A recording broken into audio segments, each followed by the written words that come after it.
Wemberly Worried. Written and illustrated by Kevin Henkes. Wemberly worried about everything.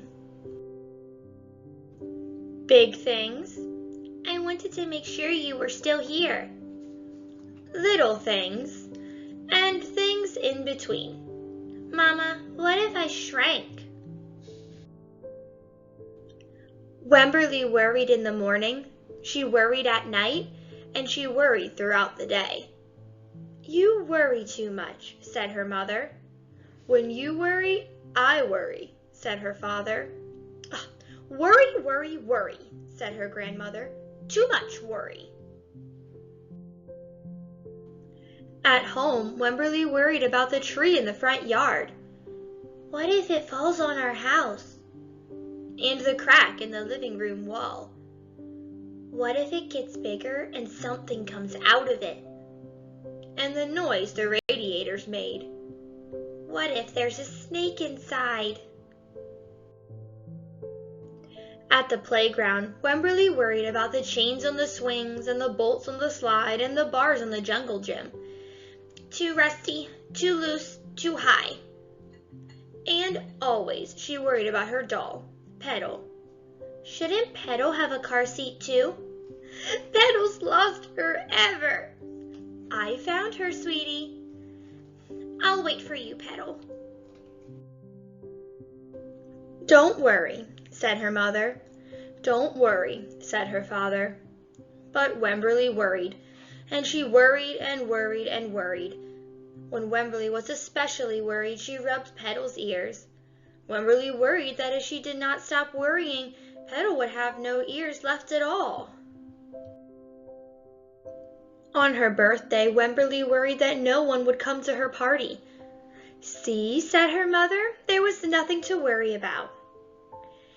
This is the best present ever. I wish I had my birthday today. But then Wemberly worried there wouldn't be enough cake. On Halloween, Wemberly worried that there would be too many butterflies in the neighborhood parade. See, said her father, there was nothing to worry about. But then Wemberly worried because she was the only one. You worry too much, said her mother. When you worry, I worry, said her father.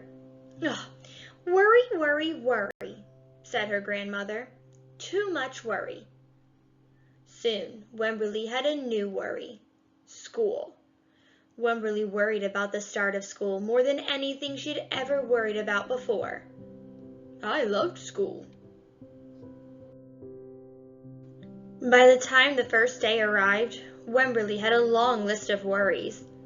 What if no one else has spots? What if no one else wears stripes? What if no one else brings a doll? What if the teacher is mean? What if the room smells bad? What if they make fun of my name? What if I can't find the bathroom? What if I hate the snack? What if I have to cry? Don't worry, said her mother. Don't worry, said her father. But Wemberly worried. She worried and worried and worried. She worried all the way there. Have fun!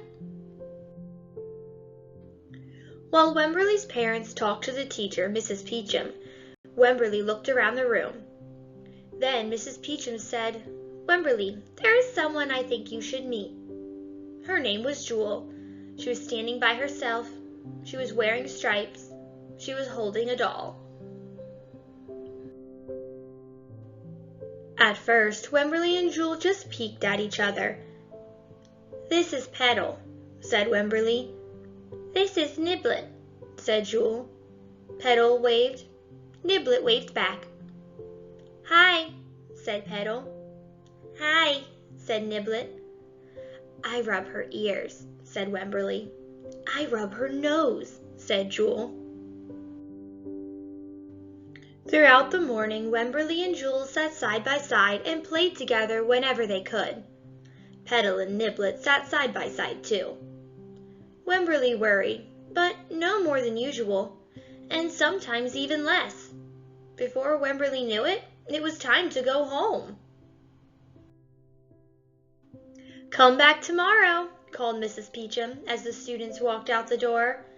Wemberly turned and smiled and waved. "I will," she said. "Don't worry."